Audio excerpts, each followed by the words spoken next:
Welcome, everybody. It's The Session, another Monday night in beautiful Northern California, and we have some good beer to talk about today. We have Jason Ledford from True Symmetry Brewing in Suisun City, California. Jason, welcome to the show, my friend. Thank you, sir. Glad to be here. Now, you were supposed to be on the show, I think it was like March 17th or something like that. You're supposed to be in the studio. And I remember I was talking to you, I believe it was you, like from my porch or from my back, like stoop or whatever, going, look, dude, I'm really sorry, but like this whole COVID, like we can't do the thing anymore. And I wasn't sure how that was going to go, but you cursed at me a few times, and but ultimately you were fine with postponing the show. So I'm glad we could finally get you back on. Yes, sir. I'm glad to be here. It's been a lot longer than I thought it would be. With the COVID situation, but hey, what are you going to do? What are you going to do, man? Can't do anything about it. Today joining me is Teresa. Welcome back, Teresa. Hi, guys. Perfect Lane. And then, of course, the wonderful, handsome, big-headed Jamil Zainashev from Heretic Brewing Company. Hey. That's the Ukraine version. Yeah. The Ukraine part of Fairfield. Yeah, that's right. And I wanted Jamil on mainly because you and Jason, you guys have done a collaboration beer, and I know you guys are good friends and brewing buddies. So I thought it might be fun just to get you on as well and chitter chatter a little bit about True Symmetry and what's going on in that area. Because Suisun City, for those of you who don't know, which was mainly me and Teresa about 4 minutes ago, is really close to Fairfield. Yeah, it's Suisun. I describe Suisun as Fairfield's backpack. Okay. Back pocket. Yeah. No, we're our breweries are 10 minutes apart. Okay. If you're flying, I'm just saying, Okay, very good. You probably take a drunken scooter from one to the other. Yeah. We should known to happen. We should just start the scooter tours. They have like the beer bus tour, the beer bike where they make you pedal around, which I never really got. Like, why am I going to do this? I'll just walk. Scooter. There you go. Or a craft beer Segway tour. Yeah. Craft beer segways. We're quite close together. And I think when either one of us is really just sick of being at our brewery, we just go like, I'm going over to True Symmetry and, hang out there and have some beers and, so we tend to spend works out even better for me because I get a cheeseburger at his place. So, right. Oh man! Or we're in our garages because he lives, 3/4 mile tops from me. Oh wow! It's a few blocks away. Damn. Well, that's cool, man. Well, we're gonna get into Jason's beer in a second, but Jamil, I wanted to mainly have you on because you are doing something brand new over at Heretic with the Evil 3 release. What are you guys doing over there with that? So every year we've done, this is our 6th year, I think, maybe 6th or maybe 7th, doing Evil 3, which is a collab between Mike Tasty McDole, who we lost this year, and Mitch Steele. And the three of us have been brewing this beer for years. And normally, the only way to get it, or the first way to get it is you show up on Evil 3 Day, which is the day before the Super Bowl every year. And you get in line and, you can get growlers filled up directly off the fermenter. You can pick up fresh 6-packs. You can, get kegs and all that sort of stuff. Well, because of the COVID, the pandemic, this year we're doing it online. So you can purchase pre-order to pick up, curbside pickup. You can also purchase it to be shipped within California. So first time we're doing that, which that's cool.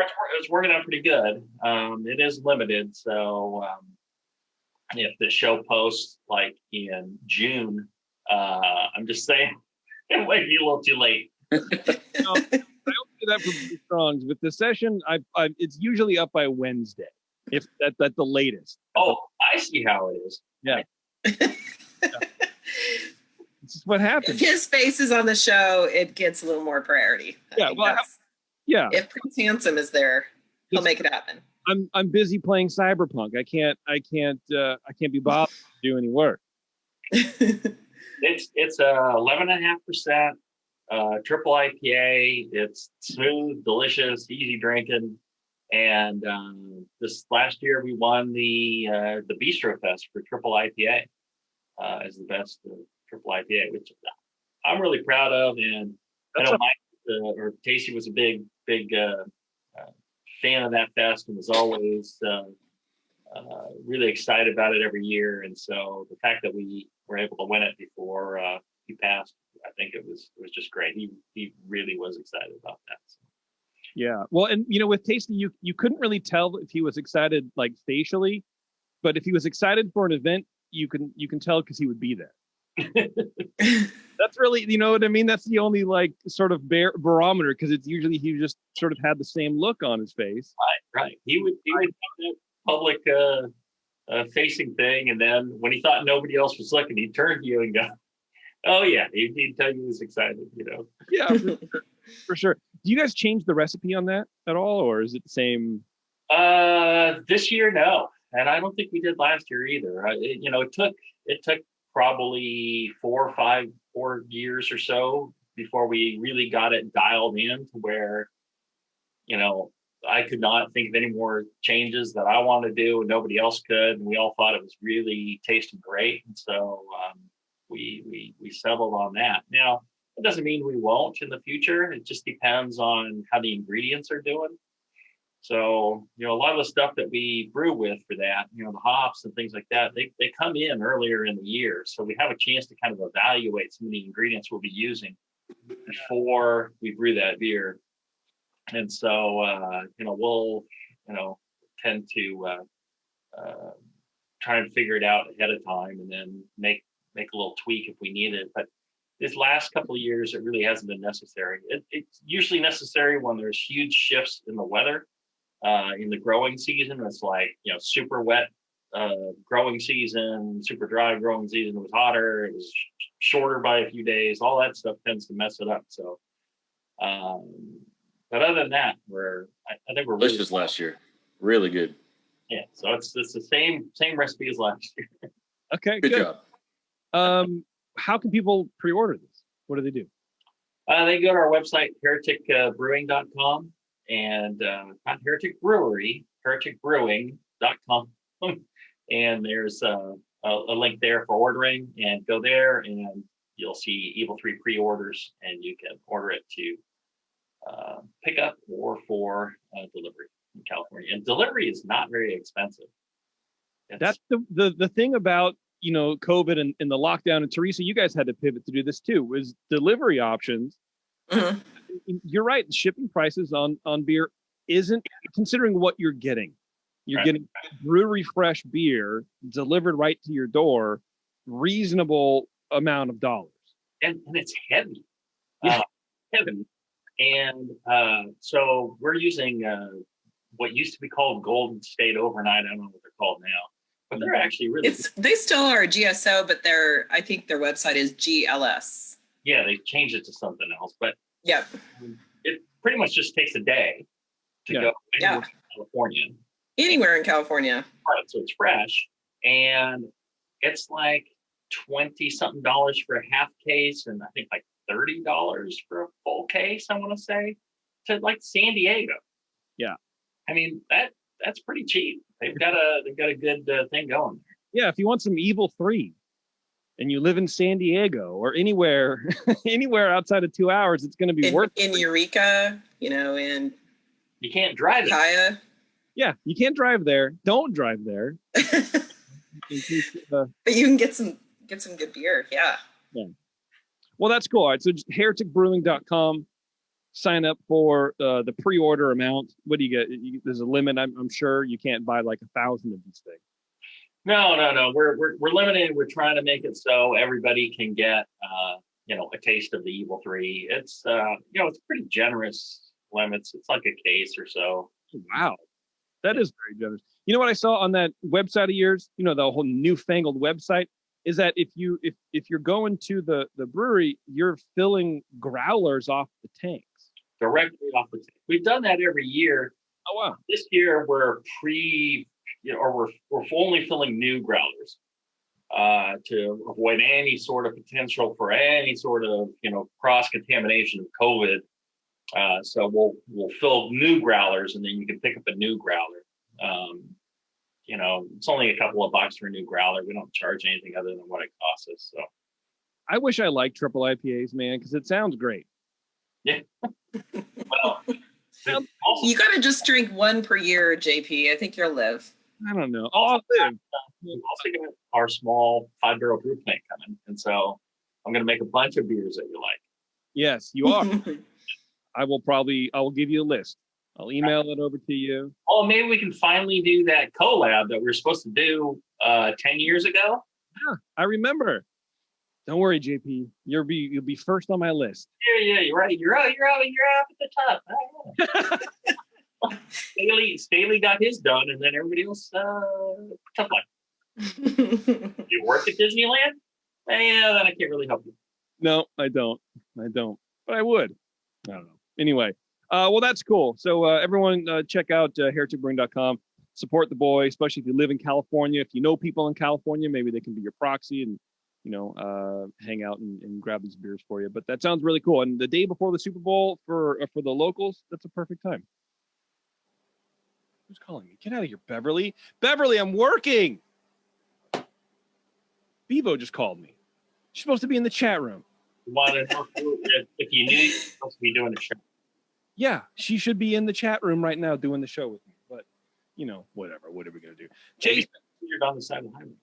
Thank you for hanging on while we let Jamil talk. Run his mouth. That's what I'm used to it. That's his MO. I'm fine with it. Gosh. I patiently wait and listen. Yeah. I'm dropping pearls here. Okay. Wisdom. All wisdom. When we're talking, I'm dropping pearls. I'm just saying, bro. Right. Pearls. So let me ask you, Jason, are you, I imagine you're some kind of home brewer. I don't know, man. How did you get involved in craft beer? What are you doing with your life where you have a brewery right now? What's happening? Yeah, I lost my mind, basically. I went and ruined a good hobby.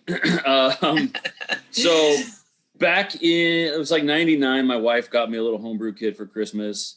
And I think it was the same year Jamil got his from his wife, oddly enough.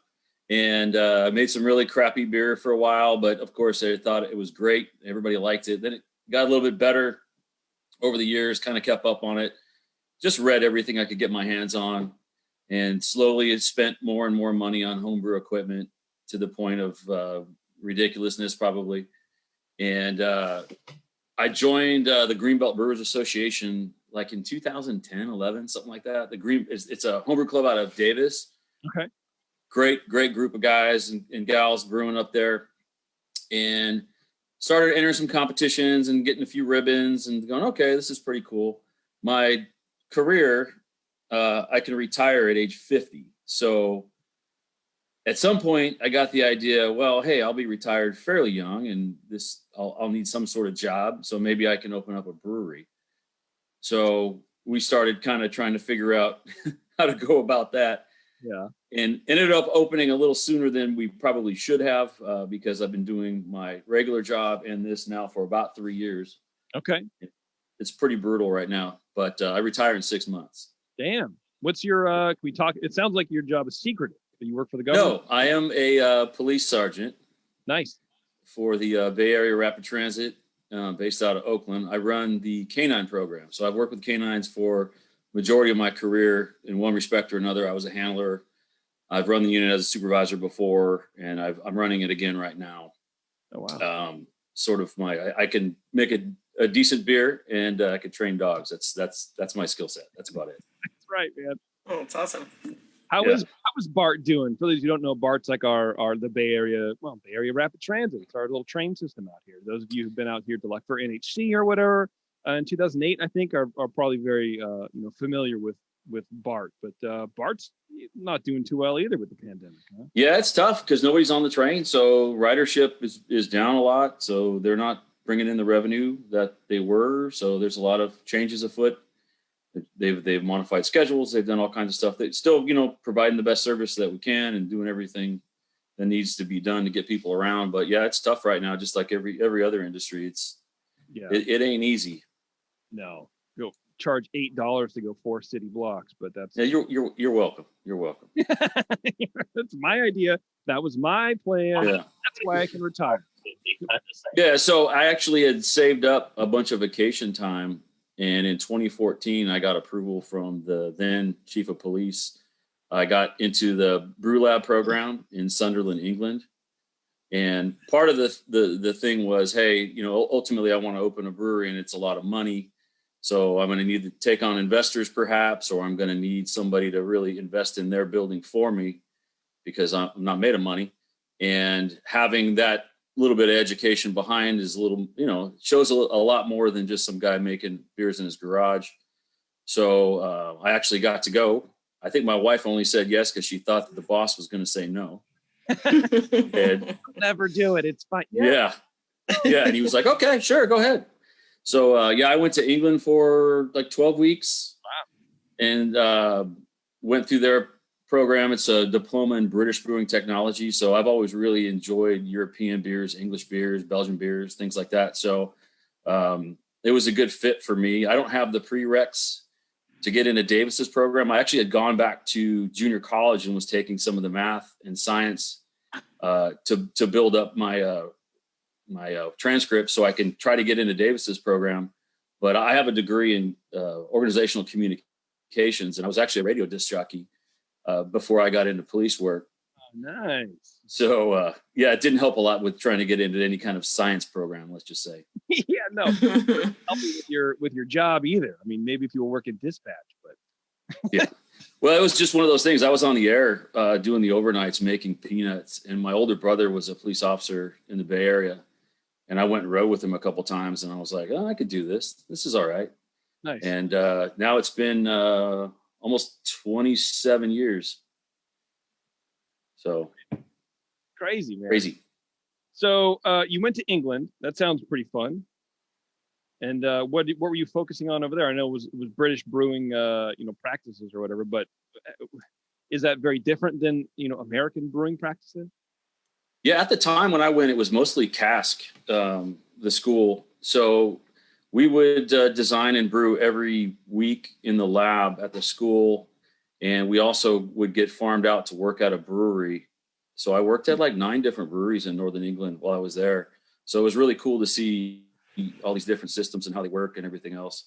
It was a lot of experience pretty quick. Just to have different things. I mean, you weren't there long. You were there for a day or so, but putting that all together, you could get a kind of an idea. And then I didn't mention, but I also, Chris Miller out at Berryessa Brewing, I'd bring him my homebrew when he opened up, and he kind of took me under his wing for about 6 years. I'd go out there on the weekends and help out, basically cleaning stuff or whatever he needed and just kind of grabbing information. Okay. That guy's a hop wizard. So that's picking up anything I could. Yeah, that's a long road for you. That's a lot of, I would be very anxious and antsy to get going. Yeah, I was, but the other side, like I said, working full time and commuting down to the Bay Area, it was a lot. And then opening the brewery and then going through the construction phase. So I was able to broker a deal in the shopping center. It's an old shopping center in Suisun that's never really had much in it. So the guys that own it are great to us. They did all the work for us, and we didn't pay rent until we opened up. I mean, we still had pretty steep investment, all the equipment and the bar and, the tap room, but they did electrical and subterranean and lighting. I mean, ADA stuff, the bathrooms, the framing. They did a lot of work for us to get us in there, and gave us a really nice price too for a shopping center space. But doing all that and working full time has been really rough. And coming up in retirement, now I can really start ramping up. We kind of overbuilt the brew house a little bit. I'm waiting for Jamil to start laughing. So the brew house is an 8-barrel brew house. All the tanks are. I'm waiting for you to admit which one of your friends gave you the best brewing advice, commercial brewing advice. That would be you, but I didn't listen to you though. I'm just saying. Why don't you explain? Don't do it. Don't do it. What's wrong with you? Were you dropped on your head many times as a child? Was that? Does that sound about right? So yeah, the whole thing, it's been a rough go the last few years, and then we were really picking up, but brewing 8-barrel batches and going into 16-barrel tanks, and with the intention of double batching down the road when we get there. And we were there, and then COVID hit, so we're back down to kind of doing single batches again and just keeping stuff going. But it might be a blessing in disguise a little bit, because having other jobs, it gives us the ability to keep all of our people working, which has been great, because we had like 8-9 employees, I think. And so we've been able to keep everybody working and coming in and doing all the bar stuff. And, we're relying on our wages from our other jobs to kind of keep us afloat. Yeah. And then down the road, we can switch that over. So when you said that you overbuilt the brew house, that your plan was to do double batches into the larger fermenters.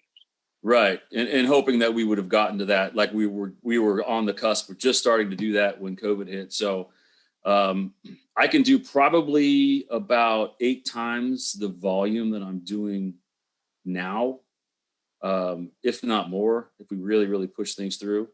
So we have an ability to grow. I'm not looking to take over the world or do a ton of distribution. We have a huge tap room, and we bring in live music, and we do trivia on Sundays. And our thing was kind of a community space. And what's cool is it's my hometown, Suisun. My parents just live like 3 minutes away from my brewery. And so my pops is down there all the time hanging out, just because I think he wants to probably just go do something, And I know a lot of people around Suisun and Fairfield. I went to high school just on the other side of the highway that the brewery's on. So it's kind of cool having that community space. And we've got a bunch of neighbors that live behind the brewery that have met each other there. And they might only live a few houses down from each other, and they'd lived there for years and never knew each other. So it was a really cool vibe that we had going. So I'm hoping we get back to that real soon.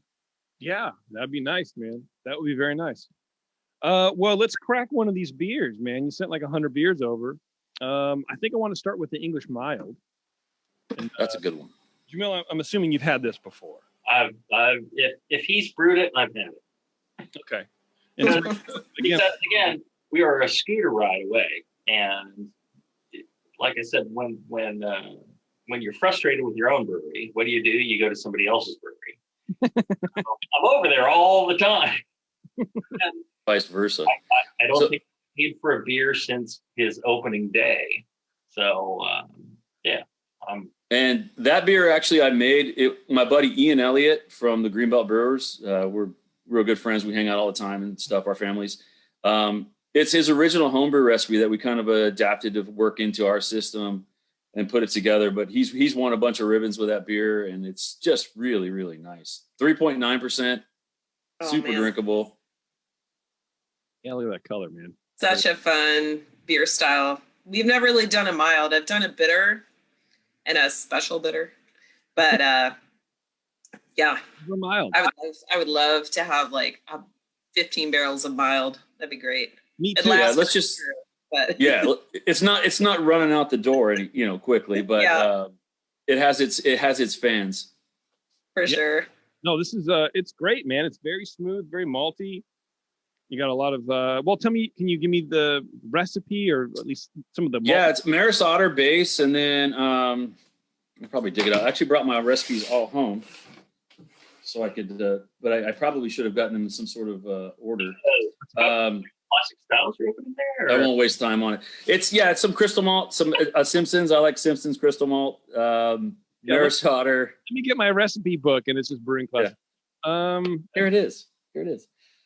Actually, it's on the other computer. It's very easy drinking, man. And Jamil and I have talked a little bit about how hard it is to brew styles like this.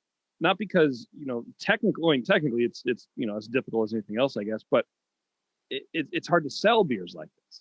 Yeah. Especially nowadays. Do you find that over your 10 minutes of the patch down the road, or? Yeah, absolutely. What's nice though is that we were running 20 taps, so I can put this on tap. I don't have to worry about that handle for a little while, and I could push through about 14 different hazies while that one's taking up some space. So it all works out. It fits into the schedule. It gives me a little bit of a pause where it's like one less handle that I'm flipping around super quick, because we're doing 8-barrel batches, so we're going through beer pretty quick. And before the last shutdown, I have a bunch of draft accounts. So I push a fair amount of kegs out, Solano and Contra Costa, Okay. or I was. Yes. So some of these go quicker than others, but this kind of beer is not one where one of my tap rooms that buys from me is like, oh, okay, let me get a keg. You have a mild. Oh, let me get that. Yeah, it's going to really go quickly. Do you think it's But I feel like people feel like it's really important. Like your taproom customers, they notice when you have that beer, and it means way more to them than like 7 different hazy beers. Like they're really excited to see that you have a mild, even if they don't order it but once. It's still a really cool thing. Yeah, it's definitely a nice option, and it's one of the beers that I'll drink. You know what I mean? It's the ones that we put on tap kind of for ourselves too, where you can enjoy it. And if I'm walking around the tap room all evening when we were open and chatting with people, it's nice. You can sip on a few of these and not fall over. Do you think it's the style name mild? Potentially. Well, I think didn't you change the name of one of yours? I did. So we put it on as a name was Dark Mild or whatever, and nobody bought it. And I changed it to Classic British Brown Ale or something like that. Ken from Device was like, change the names of these. And changed the name, and sales went through the roof. Yeah, I changed my bitter to a pub ale, and that went way better. Easy IP is what I'm calling the next one. And they're just going to get this thing that looks like Newcastle. You're like, wait a minute. You feel like, just drink it. Do you like it? Did you like it? Okay. Like especially in the beer drinking culture. I was going to say these days, but I don't think it's really changed. It's like you sort of gravitate towards like aggressive naming or aggressive schemes or aggressive flavors. Like look how popular Arrogant Bastard was. It's not because that beer is good. It's because of the name. Yeah, marketing's a big deal, and I get shit from Jamil all the time. He hates my beer names because I mean, if you look at you think of a cool name, you're like, oh, I'm going to use that. You look on Untappd, 48 breweries have already used it. So I use like weird, obscure movie lines or whatever I have in my head. I keep like a running list of idiot names that I can draw on, and people actually kind of expect it from us now. Well, and God bless you who are trying to not use other people's names. So I try. At least you're doing that, and that's what you end up really struggling, because you come up with a cool name. That's like, well, somebody else already has it. It's a real struggle. I have a new nautical themed beer coming out called Evil Finn. Is that cool? Is that going to work? No, no. I'm Evil with a Y. And yeah, that's right. You could definitely just throwing that out there. Yeah. Evil Ben. Yeah. So yeah, we have really stupid beer names most of the time. So what's the name? What's the? Oh, that one is actually really cool. Examples. We need a little. More. That one's a cool name. That one is actually called Decidedly English. I hate it. Okay. See? Yeah. See, and that's what he thinks is a really cool name. Yeah, that's the pinnacle of success for my beer naming. That's it. That's the apex. That's the top of the hill right there. Did it come from a Friends episode or what? Like, no, I don't even know. No, I think that was actually the name of one of my home brews that I had entered in competition. I think actually I originally was calling my brown that, which we have on tap now, called Perfect Tuesday, which that's another story. It used to be called Random Tuesday, and then we had it on Random Tuesday. Some random Tuesday, right? And I'm like, this beer's delicious. And he's like, yeah, it doesn't sell that well. I'm like, this is the name sucks. Like, how about like a Beautiful Tuesday or whatever? I think I said Beautiful Tuesday. I said, you rename it Beautiful Tuesday, it'll sell. And of course, he couldn't do that. So he went with like a Perfect Tuesday or whatever. What happened to still was a hot ticket after that. Yeah. I mean, if it were true that bad beer names didn't sell beer, the Rare Barrel wouldn't have any sales. Well, but you can make it trendy and cool by being sour. Well, that is true. I mean, I will say the rare barrel beers, and of course I'm kidding, Jay. Don't worry about it. But like, their beer names are, and we beat this to death already. But their beer names are like sort of, Crappy. literary, right? Yeah, sure, yeah, that's what. Well, yeah, like hipstery. Hipster is what you mean. Yeah. Which is perfect for where they are in the world. 100%. Wow, that's a good beer, man. I like it. Thank you. I'm going to take a break. Also, I'm going to do that. And then we're going to come right back and drink some more beers and talk a little bit more about brewing practices, how things are going with COVID, all that kind of fun stuff. The good things in life that we're going to be talking about. Maybe we'll tackle the, I don't know, what do you think, Schwartz beer next? Sure. That'd be good. Oh, Schwartz beer. Yeah. All right. Well, anyway, everyone stay tuned real fast. It's the session. We'll be right back. Thanks for hanging on, everybody. We're here with Jason from True Symmetry Brewing. I'm going to jump into this Schwartz beer, Jason, but I do want to talk a little bit about, like we talked about before, you were sort of shut down for COVID. Have you guys had to do any pivoting, or how are you guys surviving? Yeah, quite a bit. So, designing the place to be pretty much all, 90% in-house sales with a huge tap room and live music and all that, we can't do any of that. We actually bought a little canning machine from Wild Goose called the Gosling. So we started messing around with that. Prior to that, and then we still use behind the bar, we have a little Dixie canner, and we had it made for 16 ounces. So we have a CO2 purger. We basically fill beers off of the tap and can them up and label them. And customers come in, they could order online, or they could just come in and take their beers to go. And we could keep our bartenders working that way. So it's worked out enough to where we're paying the rent and our employees' paychecks. So that's solid. So we're selling enough beer for that, but it's tight. It's definitely, a huge pivot on how we deal with things. I mean, I have this gigantic tap room that I pay for every square foot in there, and we can't use it. It's a little frustrating. I understand, but we want to be responsible, and I'm kind of a rule guy. We kind of follow the rules. Yeah, you think? Weird, right? Yeah. So we're doing our best to make sure that everybody's safe, and our employees go down and they wipe everything down, and we have a little timer that goes off, and the doors and everything get wiped down. And we were doing fine too with when we had, because it was like 25%, and then we had 50% capacity, or vice versa, or something.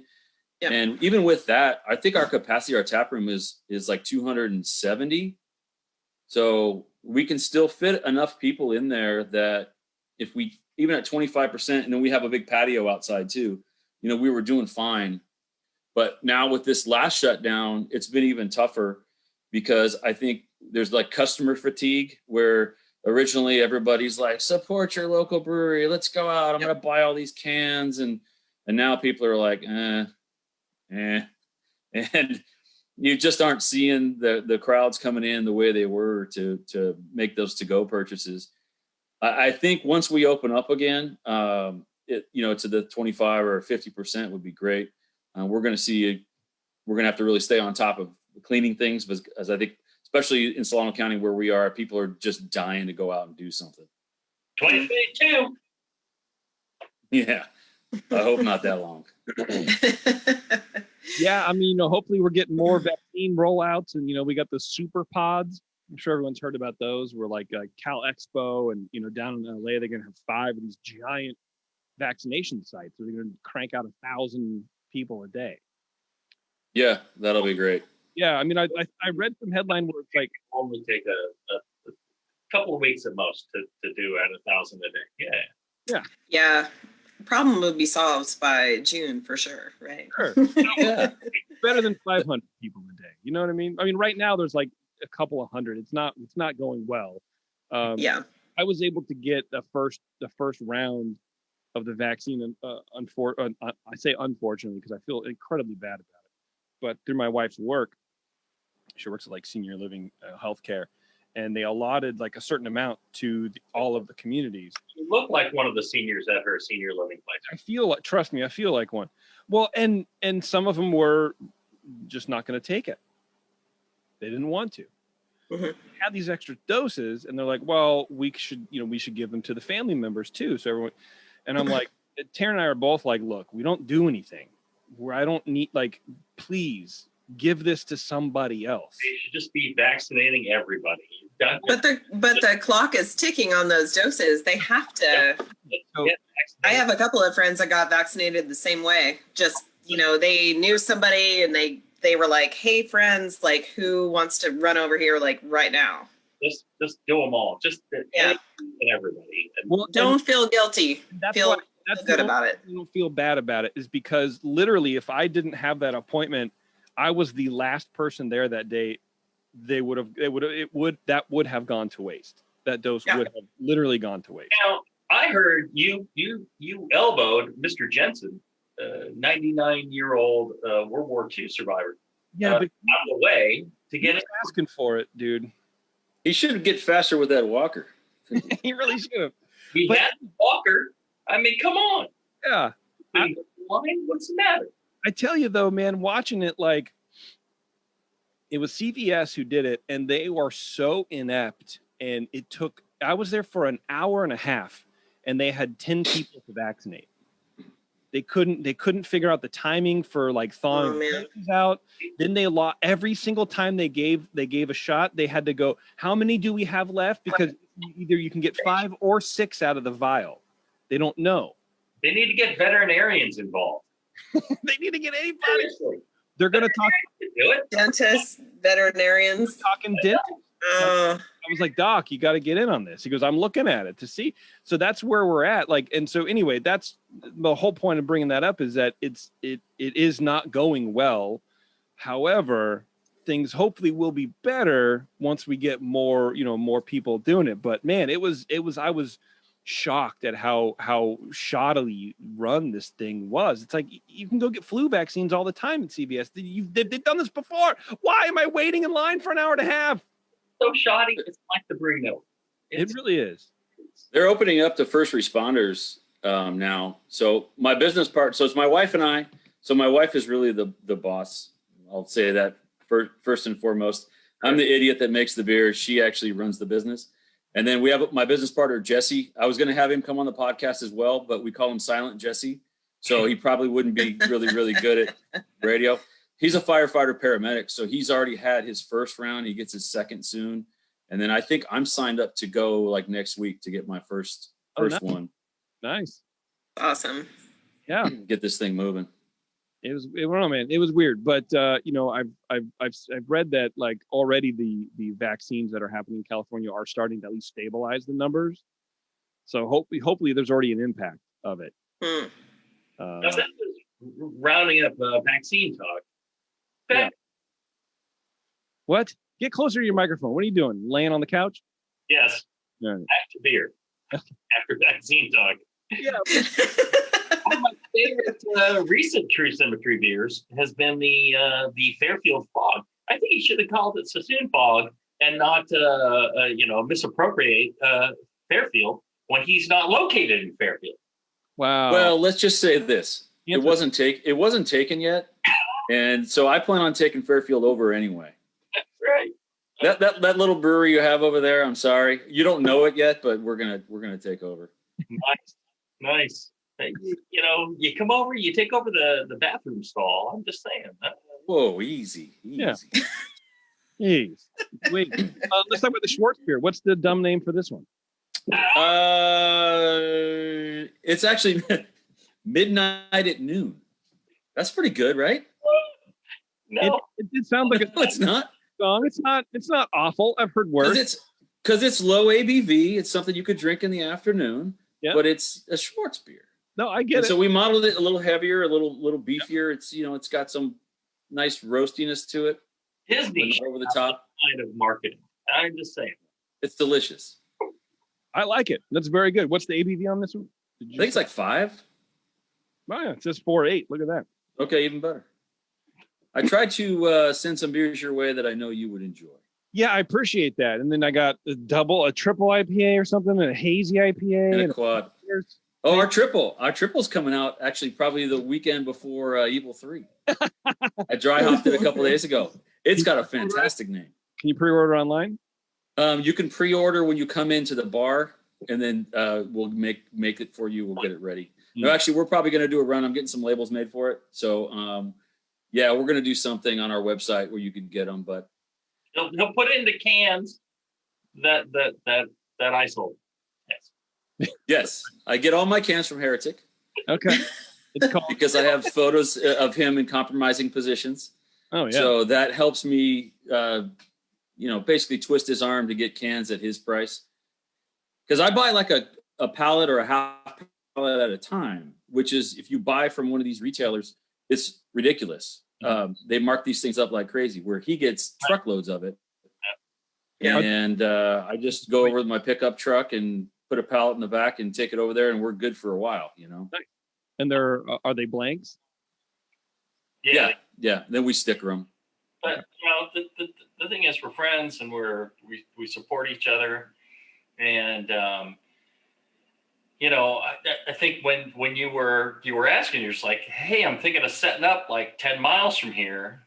I'm like, yeah, that's cool. I do believe that the more breweries you have in an area, the better it is for the breweries in that area. It's like restaurants, For sure. Every time there's like a row of restaurants on a street, all of them do better. Well, other than the real crappy ones, right? The ones that are decent, actually, their business. I'm still here. I'm right here. Right? It's not because more people come to the area. If we could get, 20 breweries in the Fairfield area and the Suisun backpack, we get a lot more people coming from out of the area to come and visit. And so, a lot of times people come visit my brewery and, because they've heard of us. And then I'm just like, would you still like some more beer? I got a friend of mine who makes great beer. His brewery's just down the road. Let me take you over there. And they're like, okay, sure. So, I mean, how many times have I come over with, people wanting free beer? Often. A number of times. Yeah. That's right. I'm gonna bring It's a good thing. It's a good thing. It's a good thing. Yeah, I'm going to bring my leeches to your house. And there It's a real mutual support society. We help each other. Jason ended up with a glycol tank, a 500-gallon glycol tank that he didn't need anymore. He brought it over to my place and set it up in the distillery. So we have a lot of mutual support for each other. Yeah, Heretic and Jamil's been great. I mean, just as an old homebrewer guy, and opening up in the shadow of a Heretic and Budweiser's literally a mile and a half from me. It's a scary thing to do, because you're going to get compared to, some really good beer. So you have to make sure you're doing everything right and pay attention to detail. If somebody's coming to spend some money on a pint in my place, I want to make sure that they get something good. It's nothing worse than going somewhere and spending your money and you're like, what is this? Yeah. Well, it freaks people out, man. I mean, and it's easier, I guess, to get around, or maybe you can excuse it. I don't know. I think it's harder to reconcile spending your money and going, what is this, like at the store? I feel like maybe people, and all three of you can correct me because I'm probably wrong, but like if you're at a tap room, I feel like you can go, okay, well, maybe this isn't really whatever. But if you're at the store and you spend money, it's like, this is a crappy beer, and but I'm stuck here, so okay, all right. I'm fortunate, like at least we're good. At least then you can buy yourself a board, right? But if you buy like a 6-pack of sports beer, you're like, what are you gonna do? You're like, I didn't even know what that Schwartz thing was. Now I'm stuck with this weird beer. Yeah, for sure. All garbage.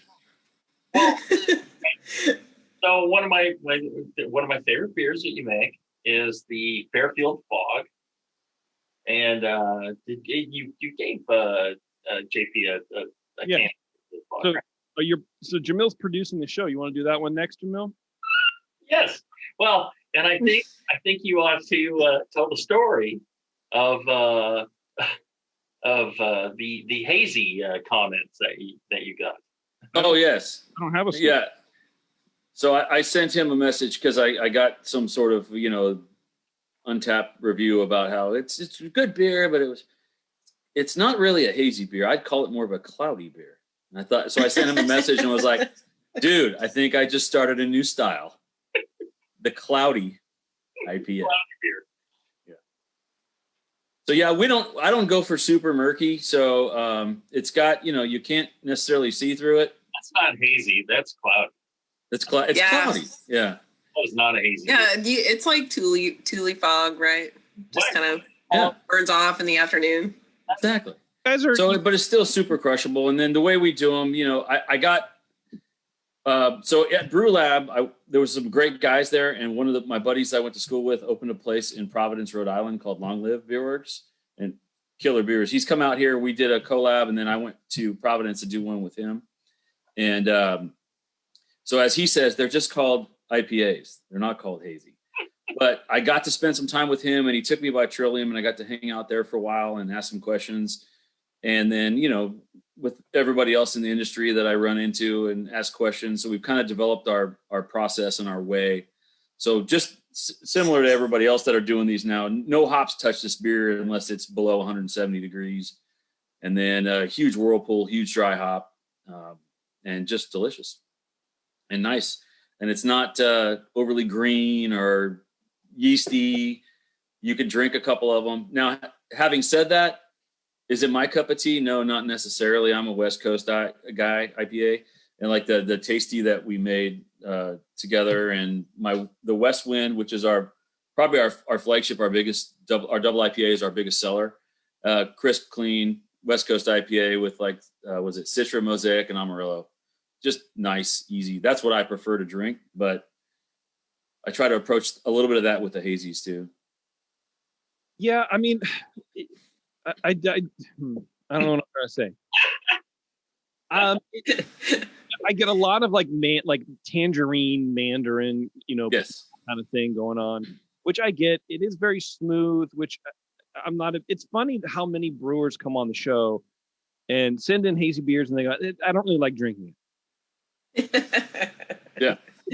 Because like 5 years ago, 10 years ago, it's like I only brew the things that I drink.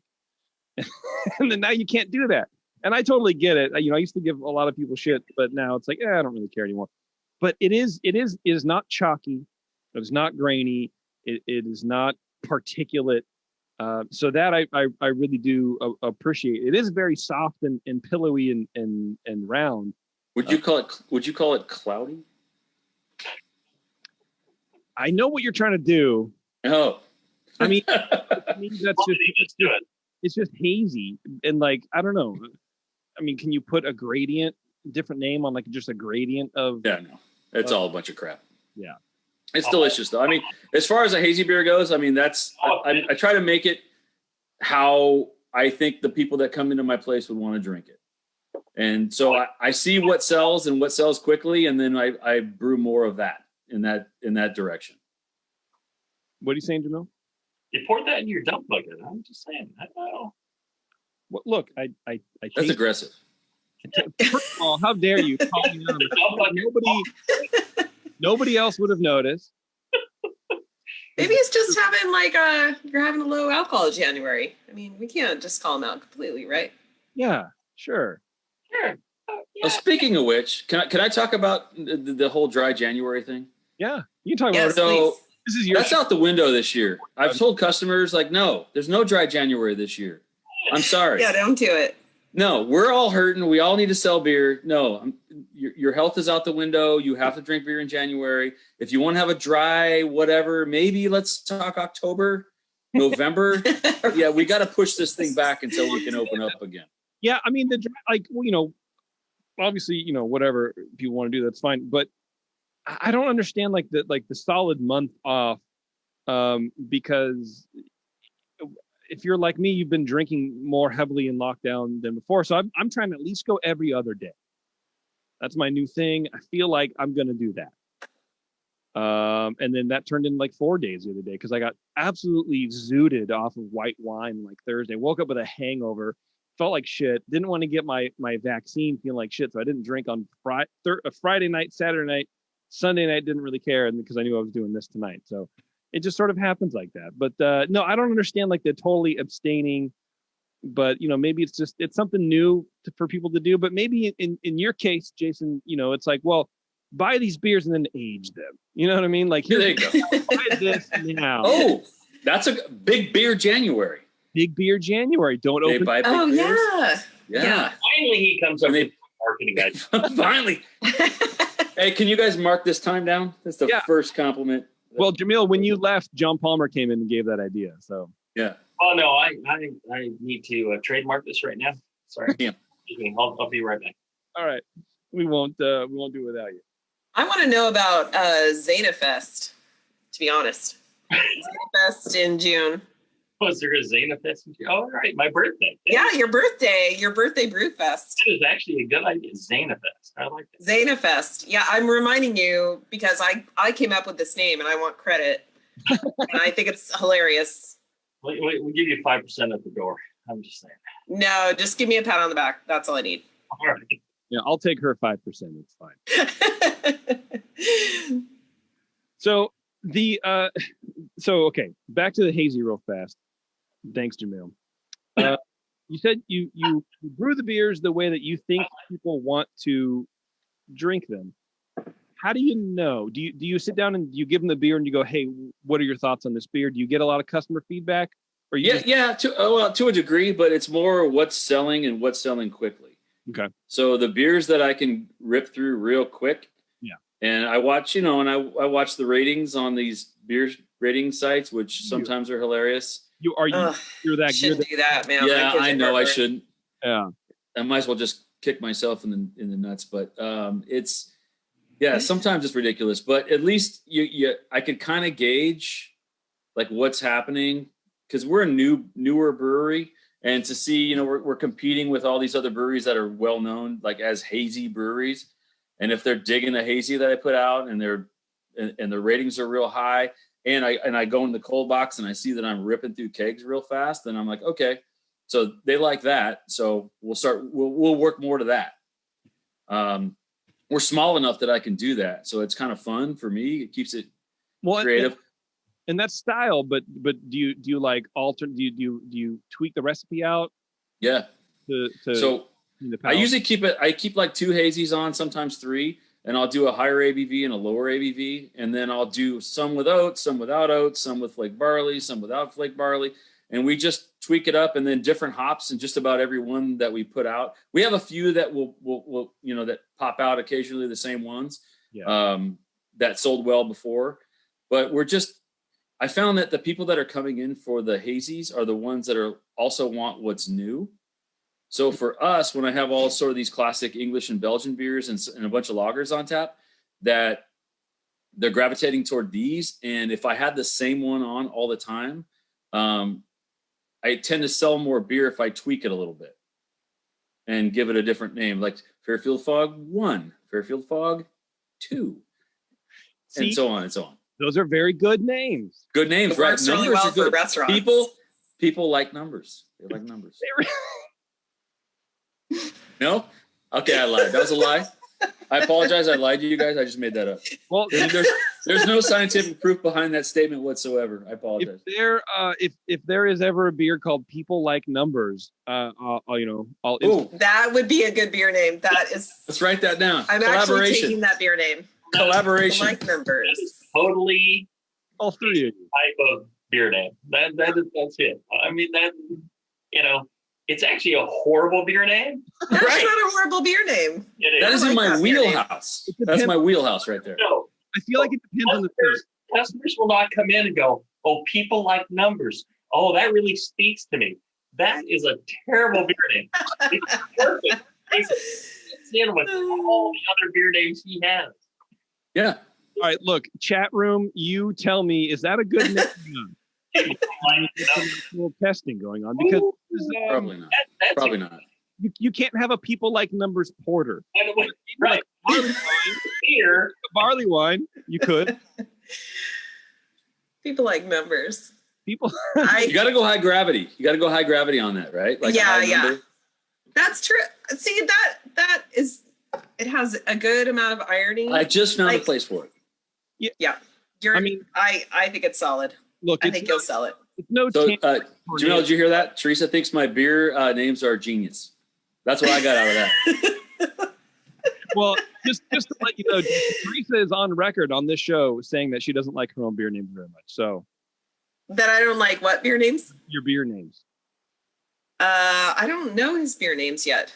So I was just joking. I think you're wrong. I know it was a joke. Oh, haha. You made her really uncomfortable right there. No, I did. I feel uncomfortable because I was just. You guys don't know me well enough to realize that it's really, really hard to make me uncomfortable. I hang out with that guy over there. You have to really squeeze tight, and then it happens. Yeah. Only after payment. What else should we open here, Jason? So you did the Schwartz. How about the Belgian Blonde? Belgian Blonde. That's what I was going to do, and then Jamil pushed me into the fog or whatever, and then so the tall blonde. I drank a lot of the fog. The tall blonde. So the name behind this, I'm 5'7". So I decided not to take the scholarship to UCLA for basketball, and instead married my wife, who's a 6 foot tall blonde. Really? Yeah. Awesome. You felt sorry for me, I think. No. She must, because she's more smarter than you.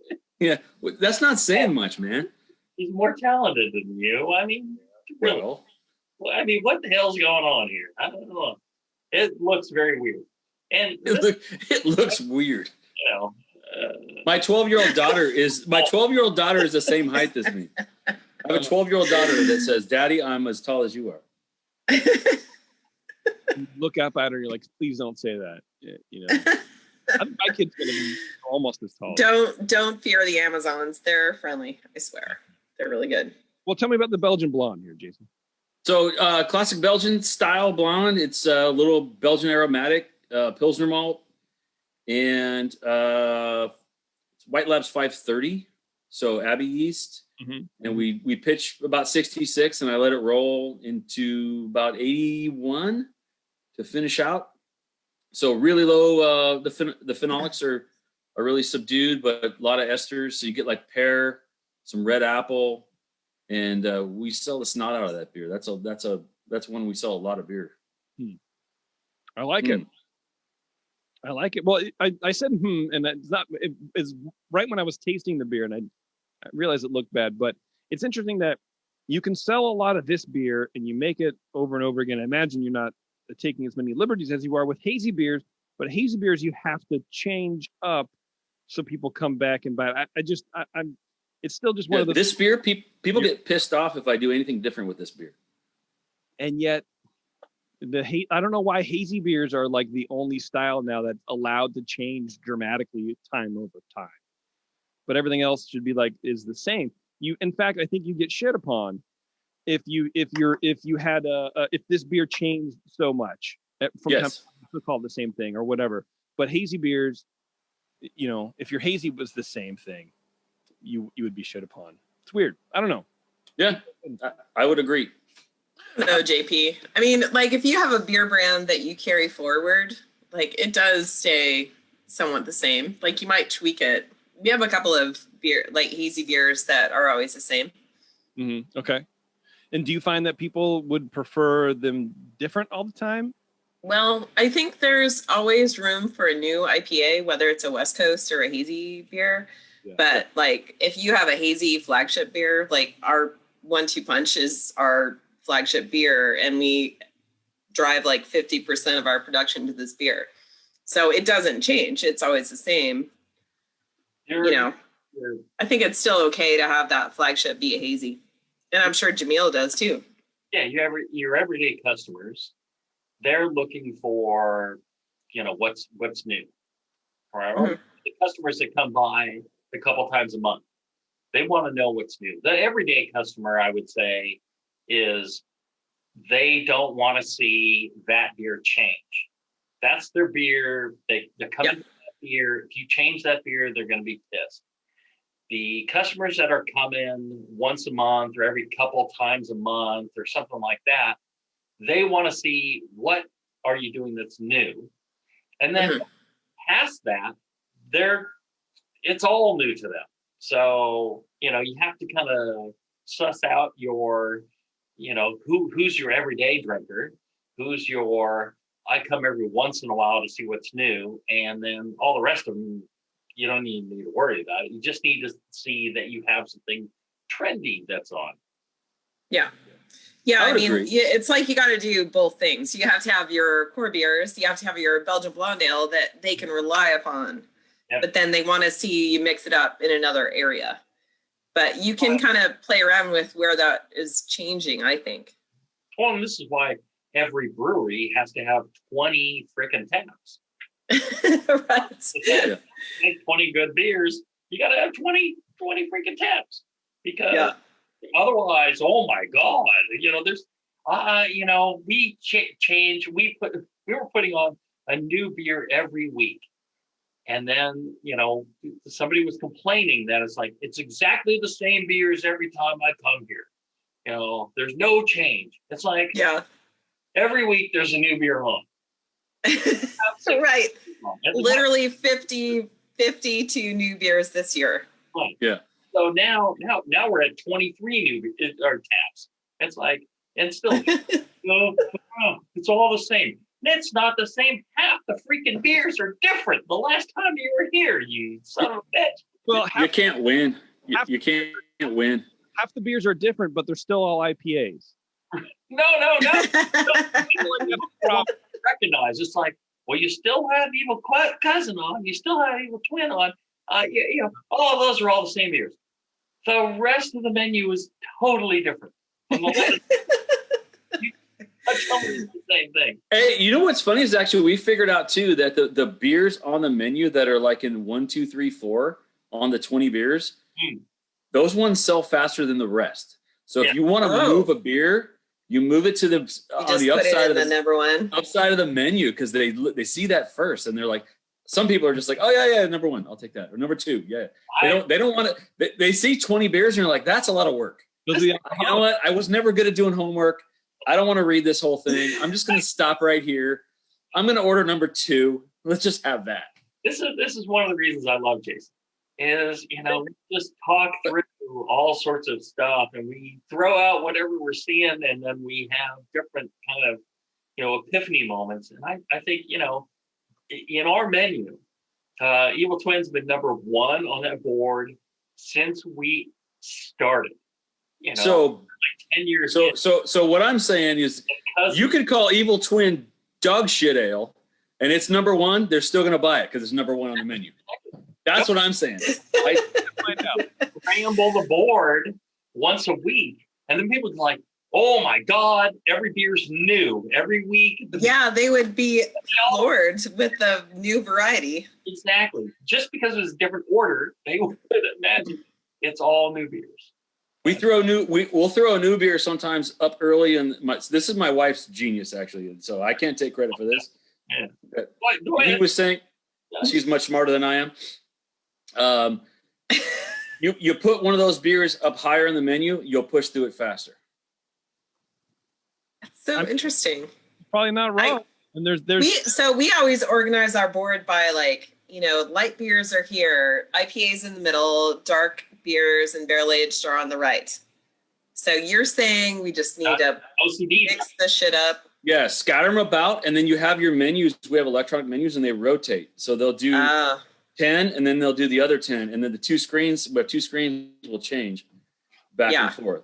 So we don't do electronic. We do old school. Well, you can definitely A/B test that for sure. That'd be interesting.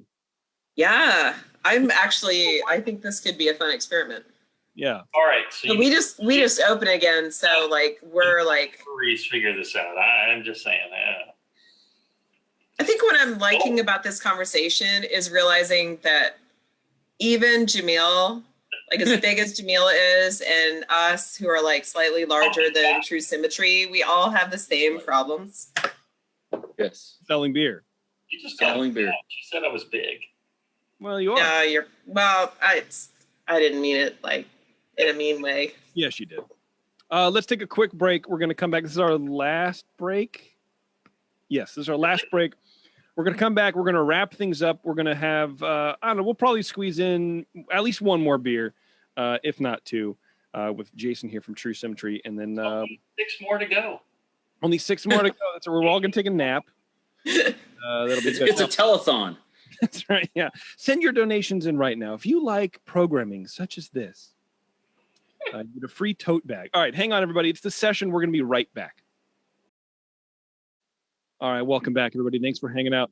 Jason's here with True Symmetry, of course. And then also we have Jamil and Teresa as well, sitting in and helping me navigate the complex world of being neighbors in craft beer, which I don't know anything about. Jason, if we had one more beer to get through, what should it be? The problem is I sent you too many beers. So normally that's not a problem, but to decide. So I sent you a nice kettle sour. It's one of the ones we always have on. And I sent you a beer called Snakes and Sparklers, which is an American lager, like corn lager. Mm-hmm. So that's kind of nice. That's in your like favorite things to drink, from what I understand. And there's also the Tasty collab that we did. We got to do with that. Heretic. You got to do. Yeah, do that one. Forever Tasty is what it's called.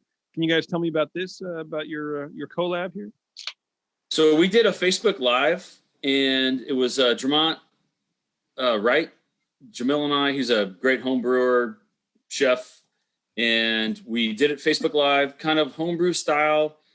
We got on the camera and we talked about like Tasty's version of an IPA. And he came out to Greenbelt, our club, and spoke a couple times in regard to how he likes to produce his beers. And then we took the approach of, from my brewery, what we had on hand. So what ingredients we had on hand to actually make this beer. So we designed it live, and then we brewed it a few days later, and that's the beer. Well, I will say this. This tastes like a beer Tasty would have made. Which, for sure. Look at that color. And that is like pale yellow. Tasty and I spent a lot of time talking recipes and brewing and tasting and all this stuff. And I tasted a lot of the beers that he made, and that tastes very much like Tasty IPA, if you ask me. I think,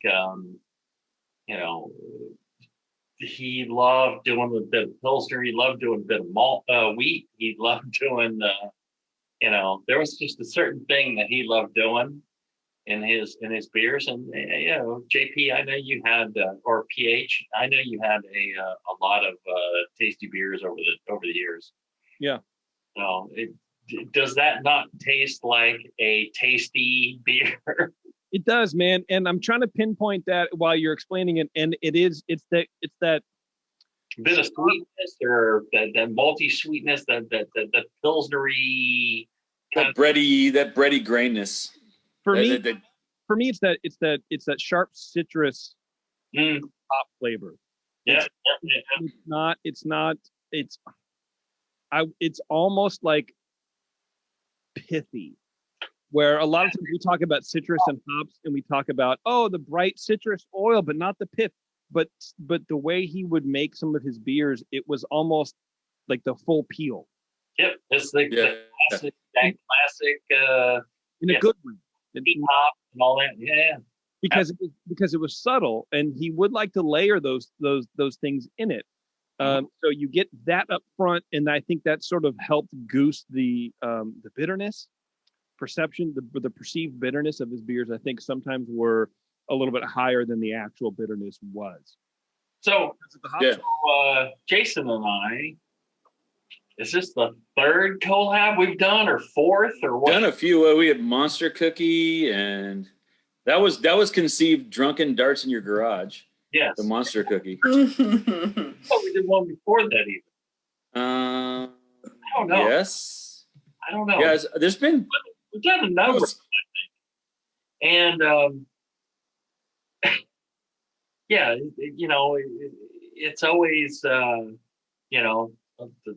ton of fun and we I don't know. I think this one we were trying to just respect Tasty's brew in mind and the way he liked to have things done, and I think it turned out great. I think it turned out, it's not necessarily a beer I would brew or Jason would brew. It is a beer that Tasty would have brewed. Now, 100% towards, well, that's what he would have brewed. Left to his own devices, this is what he would have brewed. And I think you're right, honestly, man, because it is the harder water. I don't know too much about water profiles, but it seems like it is a little more crisp, more clean. It's sort of no nonsense, and that's very good. So if you feel like compare and contrast, there's a can of Westwind I gave you. That's my flagship double IPA. If you want to put it in another glass and just sip it in comparison, like how I would normally do my IPAs and what we did with this one, it is some different water treatment to this beer than what I would normally do a little bit. But yeah, it was all him. And we're trying to be authentic. This is a tasty beer other than we didn't throw in the dog hair. We did not dog hair. No dog hair. No dog hair. Is this something you're gonna be doing? Yeah, we had the nutria rat from the swamp behind the brewery probably blew in through the open door, and there was probably some nutria rat hair. You can call it that, yeah. I'm just saying. Would you say that's correct, Jason, or no? Well, that's why I keep a gun around the brewery, just to fight off the nutria. It's a huge rat. It's a big rat. Actually, I have not seen one in Suisun. Okay, that's a rumor. That's a rumor. That's the benefit of living in Suisun instead of Fairfield. Yeah. Fairfield. They're good eating. Well, you know what actually separates Fairfield and Suisun is the railroad track. So I am on the wrong side of the tracks, apparently. Well, it sounds like you're on the right side if you don't have nutria. And you guys, the only thing I know about nutria is I was watching one of these it wasn't a procedural cop show, but it was like $5 per tail you can get from things. Yeah, it was like a reality series following Border Patrol, and it was something like that where they would shoot the nutria on the border because they're like large cats. They're giant rats. They're huge. Oh my gosh. Oh my God, they're huge. Ugh. Look it up. Look up nutria. It's crazy. They've actually only found 2 in Suisun in the last couple years, and they weren't near my brewery. I'm just saying. So somebody from in Louisiana wanted to have a fur farm and imported nutria from South America or something into Louisiana, and lo and behold, they got out of the cages, and oh my God, there, and they are eating everything in the swamp and destroying the swamp. And so in Louisiana, maybe $10 a tail now. They pay people to go out and shoot these nutria rats. And, if you bring in their tail, they'll give you $5, $10, whatever it is, because it's destroying the ecosystem there. And now it's out through the United States. It's, again, another invasive species. It's not like anybody hates a nutria rat, but it's just destroying the environment. I've never heard of this. Which do you think is the worst invasive species, nutria or hazy IPAs? Hazy IPA, come on. For sure. That affects us way more directly than any rat. Quite invasive. Community. Oh, come on. Now we've offended half the country. Yeah, look, you know what? Good hazy IPA is a lot more delicious than the best nutria rat. I don't know that. We had a barbecue. Let's just say. I don't want to talk. I'm not going to go into it, but I don't know. I mean, it probably tastes like a squirrel, but I'd much rather eat a squirrel. It tastes like chicken. Really? It's a greasy animal. I have no idea. That was a lie. It is a greasy animal. It probably tastes like a squirrel. I've never had a squirrel either. Not unlike a lot of the BN hosts. Oh, I for sure would taste like a squirrel. No doubt about it.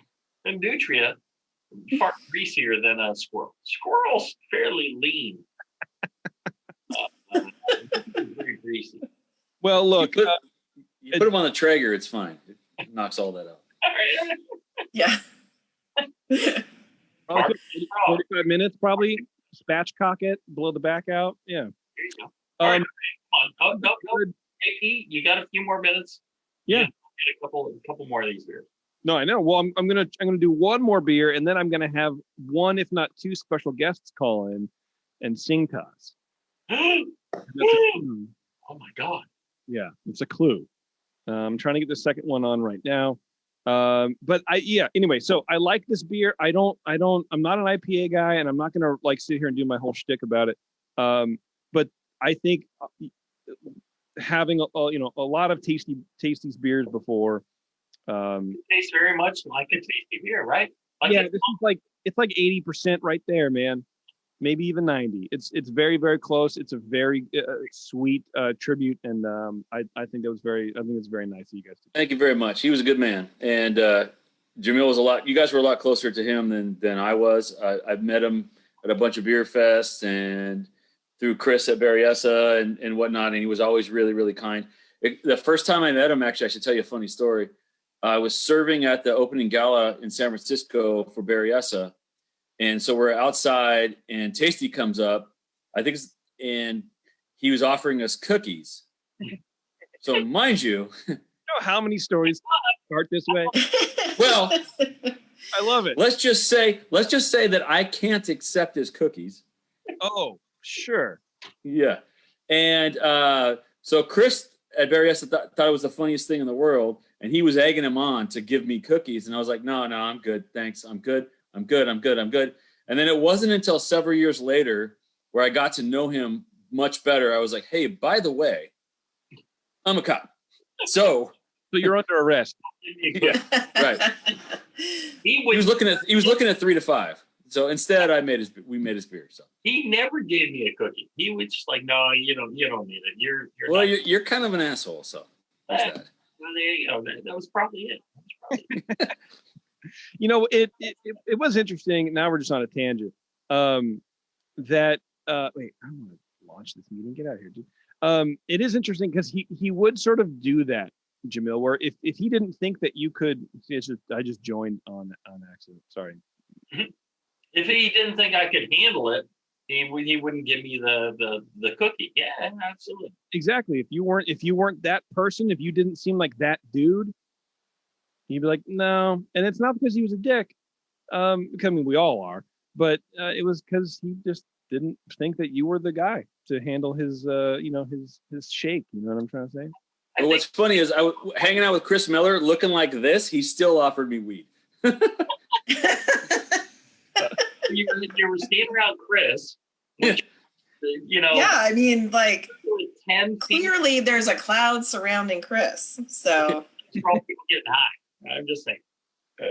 All right, we got one more beer. What do you want to do, Jason? Pastry beer? You want to go something big, or do you want to do like a lager? Because it's up. Your call. It's up to you, right? I sell all these beers, so if people come and buy them. The quad's brand new. It's delicious. Just came out last week. But the Snakes and Sparklers is American lager. It's crisp. I sell a ton of that beer. We make micheladas. So my wife makes a michelada mix for the Snakes and Sparklers, and we sell micheladas as well. It's really good. Oh, yum. You should pick the one that you would like best. I'm going to pick the one that I won't finish now, and I'll save the one that I like best for when I can drink the whole. Like I said, open the quad because you're not a big beer guy, right?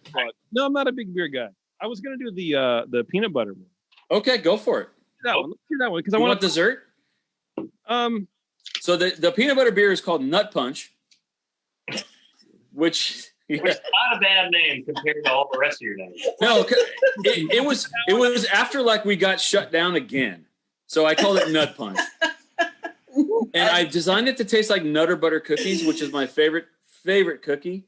and it smells and tastes like Nutter Butter. Exactly. But it's a beer. Yeah. But like nut punch, like nut somebody's punch. Gonna be like, oh, like you know what I really want is a nut punch. What's the best is when they come up to the bar and they order, can I have a nut punch? Oh man. Sure. You're like, yeah, here you go. Got one of those like fists that has a little accordion. We should install those under the bar, right? No, but it's like that episode of Supernatural, if anyone ever seen it, when they were on the Japanese game show, and they would have to answer the question right or wrong, and they get it wrong, they would just this thing would come up and slam them in the nuts, and that's what I imagine. This is nothing funnier than a nut punch if it isn't you.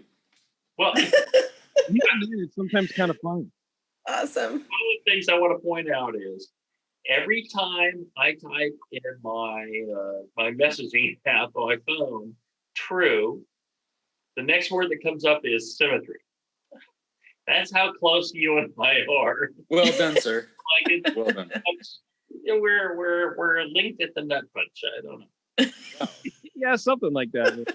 Yeah. Well, this smells crazy, man. It smells like just peanut butter, like dry peanuts. Not like, creamy peanut butter can sort of smell sweet. It doesn't really smell sweet like that. It smells like just like dry roasted peanuts. You want some cream in your nuts. Well, whether or not I want them, there. It has some lactose in it. Hopefully you're not lactose intolerant. He's intolerant of everything. He says after he has a big sip. I don't think I've ever had Nutter Butter. This is interesting. Best cookie ever. Okay, this is an interesting beer, and I don't like it for one reason. Sweet. Because it's confusing as hell. It's like those cakes that look like a fucking shoe, but it's a cake. You know what I mean? It's like that. I'll take that. Yeah, I'll take that. I'm expecting that because look at this color. It's amber. It's almost like hearing about a pale ale. It's almost like a dark pale ale, right? Which you don't think that a pastry beer. And immediately in my head, I thought it was going to be a stout for some reason because all of these things are.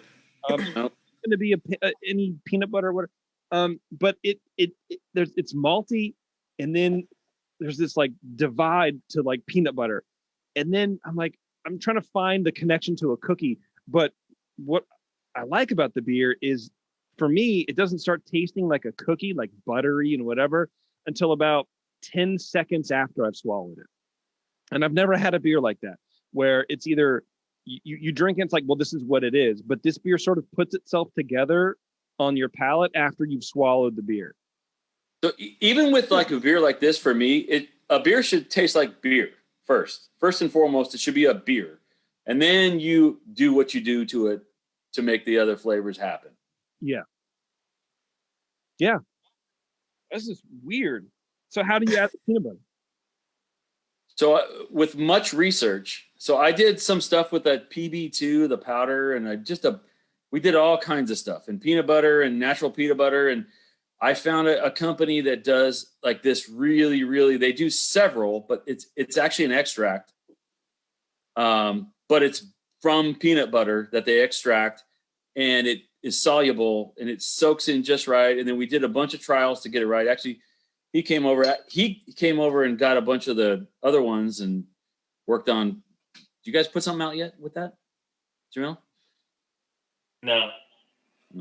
So there's like a bunch of them. And so I got, this is the one that I really liked. Mm-hmm. And I thought it tasted most like real peanuts and like real peanut butter. And I could put it in the beer with some lactose to give it a little bit of back flavor behind it to give it that creaminess. But if you're not a Nutter Butter guy, if you eat Nutter Butter cookies, I love Nutter Butter cookies, that tastes like it and smells like it. If you don't want a nutter in your beer, not right now. I mean, it doesn't taste like peanut butter. It doesn't smell like peanut butter. It smells like peanuts. Right. It's like the cookie. If you go buy those cookies, I will. I'm going to buy them. I'll put them on my list. Yeah. Buy them, and then all artificial, nothing natural. Natural, no. George Washington Carver would be pissed off. No, he would hate me. Be 101. That's so okay. What does this beer sell like?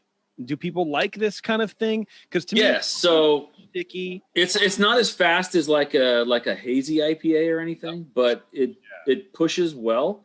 Okay. And we have a chocolate porter that we have on, so we'll mix it with that and kind of do like a Reese's kind of vibe. You should put people like that as well. You should put hazelnut in the chocolate porter. Ooh, that's a good idea. Right? I've never heard of anyone doing that. I'm going to do that. Look, I'm telling you, I know how to name beers and I know how to put ingredients in them.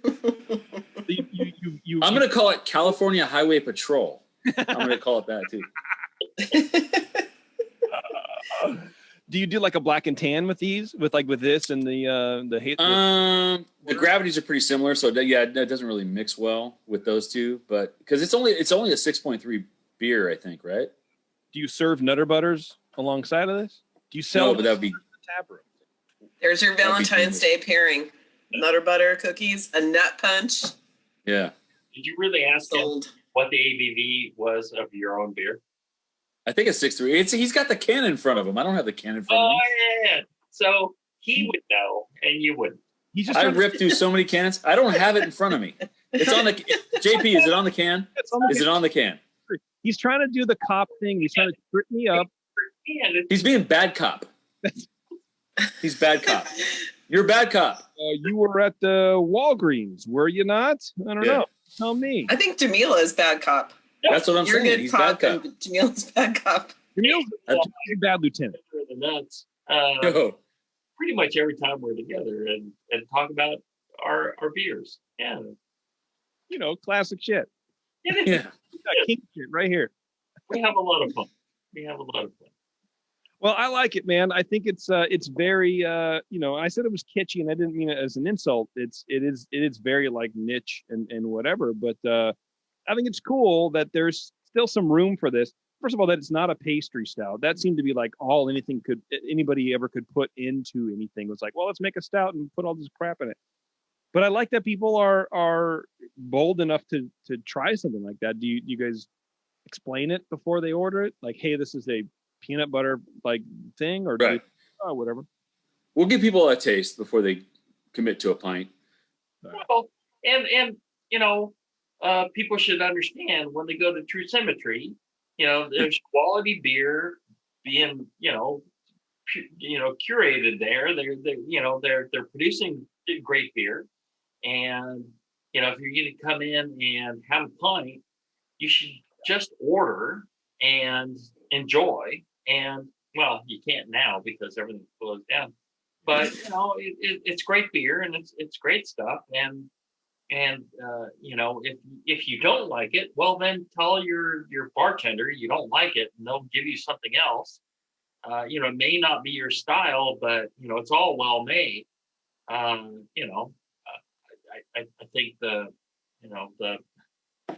there are a number of places where you go and pretty much everything is crap because they don't know how to make beer. And then there's places you can go where everything's great, and maybe you don't like that style, that's fine, but everything's great. So just order and, belly on up to the bar. And I think True Symmetry is one of those places. So it's the reason why I go there and drink, and why I bring, people who come and visit Heretic, once they finished getting drunk off their ass at my place, once they're totally drunk and see, always has to spin. There's always a spin. And it's a lot like, if you have good wine and bad wine, you open the good bottle first. Yes. That, and then you take them to the shit. True Symmetry. So we're like the reverse fluffer for Heretic, is what you're saying. Yes. Yeah. Okay. Thanks. Yeah. Thanks. That's a question mark. Once I don't want to force, good beer down their drunken beer holes. Yeah. Look, at our age, all we have to do is be lucky we're involved. Okay? Indeed. Really just kind of, how it goes. I like that. Jason from True Symmetry, thanks, man. I really appreciate you sending beer to Bev. And, well, Bev was my mule. She drove it over here. So I appreciate it. Where can people learn more about your brewery, man? So truesymmetry.beer is our website, or we're on Instagram and Facebook at True Symmetry Brewing. Check us out. Come have some beers. Come hang out. We're a local spot. Just trying to make good beer for good people. Yeah. Thank you guys so much. Yeah, thank you, man. I appreciate it. See this. What are you saying, Jamil? Got to swing by Heretic. And while you're out, since you was out. That's right. And then Jamil, hereticbrewing.com to sign up for the Evil 3, yes. Evil 3 or whatever it is, right? Yeah, I just got mine during the break. Oh, really? And our triple IPA is coming out almost the same time our triple IPA. With a great beer name, our triple IPA. What's it called? Oh, you ready for this? Yes. Yes. Lop Sop Doy. That's a quality name, right? Yeah. It's from Dude, Where's My Car? When they get their extra special suits, and the guy says, "You guys were really Lop Sop Doy last night." It's Cantonese. It means wasted. For all you beer lovers. Bravo. So this is the third year we've done it. We dry it out real nice. It finishes perfect. This year it's Citra, Simcoe, and Strata. Wow. Tons of hops, and I dry hopped it 3 days ago. It'll be out in like roughly maybe a week after them, but in the same time frame. Okay. Sounds good. Well, looking forward to it. All right, guys. Cheers, guys. Thank you. Right now we have two special guests, and you guys are more than welcome to stay on or not. But sure.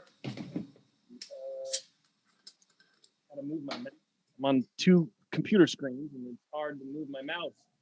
There it is. All right. Mystery guests, join and sign in, please. Oh my God. We got Blobber, the world, who looks like a Mountie with the mustache. I think I saw you at the Capitol thing. Turn the volume up. And Andy of Greenbelt. Andy's a Greenbelt Brewers Association right there. That's right, baby. What's going on? Andy's my favorite person ever. He's my GBA guy. Hi. What's happening, guys? I saw you guys in the chat room, and there was a flirtation going on, which is, of course, par for the courts when you guys enter. But me and Andy are both dying of COVID. oh no! Oh. But you guys, the same. really? You guys both have COVID, really? Of the two people in my region that have it, I'm one of them. What? Oh, you're too fragile. I do not have COVID, for the record. I do not have COVID. I have a bear hat. Yeah. Oh. Wow. What was your free self? You must have got it at work, I guess, Blobs, right? You live out in the middle of nowhere. No, I don't have COVID. Oh, okay. You liar. I'm sorry. I lied. I thought Canadians are supposed to not lie. No, we're polite. I'm sorry I lied. Yeah, that's in the national anthem, I think. I'm sorry I lied. Yeah. This is our national anthem. I will not lie to I will not lie again. So sorry, that was a lie. Wow. Good to see you. Well, I got to say, it's good to see you guys and Random Brewing Company and, Teresa, my person. I still have my trophy, by the way. Thank you so much. Oh my God. Yeah. It's good. Yeah, I don't know if you guys all know, but Andy stole my heart. He came to our brewery to do trivia, and he stole my heart. And forever, he now has my heart and our trivia prize. And I'm his biggest fan. Andy How it has is. a collection of hearts. Like some people collect bugs or butterflies. Andy does it with hearts and feelings. Yeah. Yeah. How I roll. Yeah. Yes, many. How I roll. We have many hearts, but we're here to explore some singing, and I know Blubber wanted to do a duet, so I thought I'd pick the most apropos song that I could think of, which is a classic. I think it was recorded by Lil Johnson March 4th, 1936 in Chicago, where the Bears played there. That the deep dish, that those guys out there. So, so I don't know. I mean, anytime you sing on Zoom, it always comes out perfectly. Yeah. And this has been a tribute, you know, to today's show. So, ready, Blobber? No, because Yeah. when you're singing, I cut you off, and then you cut me off. So it's going to be terrible. So Yeah. Yeah. That's It's pretty terrible anyway. isn't it perfect? yeah. Hey, Jamil. Okay. So, Okay, and a 1 and a 2 and a 1, 2, 3. Selling nuts, hot nuts. nuts. Anybody here wanna buy my nuts? I mean nuts. Hot nuts. I've got nuts for sale. Selling 1 for 5 and 5 for 10. If you buy them once, you'll buy them again. Selling nuts. Hot nuts. You buy them from the peanut man. I'm selling nuts. Hot nuts. Anybody here wanna buy my nuts? I mean nuts. Hot nuts. I got nuts for sale. They'll tell me your nuts is mighty fine, but I bet your nuts isn't hard as mine. Silly nuts. Hot nuts. You buy some from the peanut man. Thank you. Thank you so much. You guys. The weird thing is that Andy needed to have a guide to the lyrics for that. He had to read that entire thing. Is that obvious that I was looking at? I think you were perfect. You knew hot nuts. Sure. It's a song I listen to every night before I go to bed. Andy, you could have memorized. Yeah, it's a subliminal message tape where you learn shit while you sleep. Yeah, just that. But it's just that song. You should know. I mean, we've been rehearsing this for months, Jamil, and I think you know how I am as a professional. I prefer to rehearse so I know every beat. So why were you reading that the entire time? Yeah. That's it. That was part of the rehearsal. That gives it that like live show feeling, you know? Yeah, for sure. Yeah. Time will That's cut why. out. During rehearsal, you were reading the lyrics, and so during performance, I see. Excuse me. You get it. I mean, it's been. I'm embarrassed now. Yeah. Well, you should be. I understand. I appreciate your humility, and even the best part of this whole thing is that my phone is on 5% power, so at any time I could just disappear. Well, that's different. Dude, your artistic approach to this nailed it. Yeah, you're in character, that's for sure. Yeah. Oh, yeah. No, as you know, I am a professional. I'm an educator, and what I like to do is provide a link to the past that is connecting to Dr. King's Day, which we are all celebrating. And for me, it's my way of putting that out there. Both sides coming together. The weird thing for me is that, Blobber, you look the most Canadian you have ever looked in your life. I like what? The most Canadian. The most Canadian. Oh. You look very Canadian. Well, I'm extra zoomed, right? Maybe. Yeah.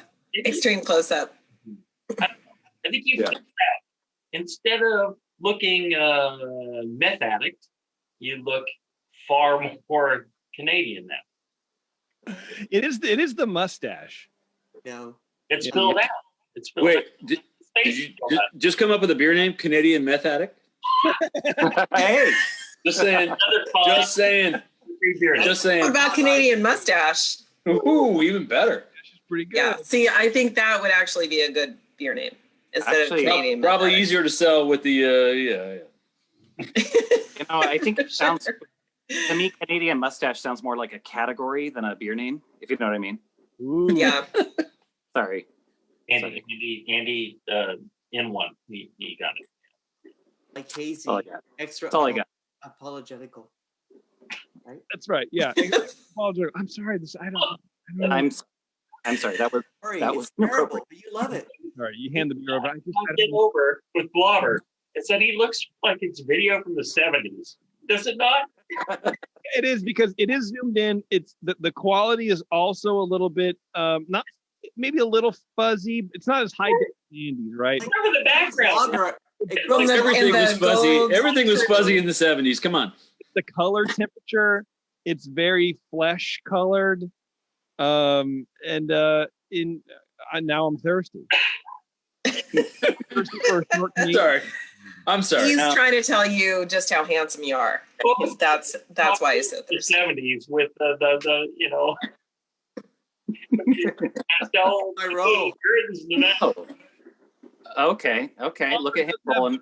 He does have a His blubbers. Looks like you're rolling with your homies.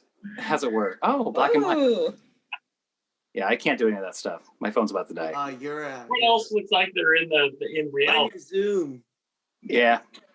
Well, I just want to say, Teresa, I love you so much and I miss you. And Jamil, what can I say? You're the best ball buster in the business. And go Greenbelt. Jason, I mean, you know, those from the old days. And JP, the other things that, you know, people say that are nice. Yeah. Well, you know, feelings to you. Feelings to you, my good sir. As it goes. All right. Go shave Kim's head, please. Okay, I'm going to go shave Kim's head real quick, and I'll see you guys on the flip side, if you know what I mean. Thanks for letting me be part of the show. Great show, by the way. And good luck on those beer names. Thanks. Cheers. That's what I do. Cheers. I got to shave my head. Do it. Too much. Yeah. I don't know how to. All right. Cheers, you guys. Bye, Teresa. And why I'm gonna walk away. Hi, Andy. Love you. Love you. All right. All right. I'm out too, I guess. You're out too? All right. Well, hey man, it's good to see you, dude. It's only 10 here, so. I mean, we're gonna. Wait, is it later or earlier? I think it's earlier for you guys. It's earlier for us. It's 2 6 a.m. 2 a.m. right now. 2 a.m. Yeah. We're actually still in the year 2020. Oh, That's how far back we. so sad. I know it sucks. How is it out there? All right, guys. Well, nice seeing you guys. Yeah, you too, man. Thank you. All right. Bye. Oh, Bye, Father. bye. We're gonna wrap it up here too. Thanks a lot, everybody, for tuning in. Really appreciate it. And until next time, be good to each other. And we'll see you. I think actually this coming Monday, the next show. I want to say here. Let me check my calendar real fast because I think we have Dave Marliave, formerly of Flat Tail. I don't really know. Also with New Spring, he has a whole thing. Dave has a whole, of course, Dave has a whole thing going on. I don't know what it is. He's launching a new beer brand. He's also doing some other stuff, and he's like a third thing going on. So we're going to catch up with Dave this coming Monday, the 25th, 5 p.m. Check it out. All right, everybody. Thanks a lot for tuning in. We'll see you later.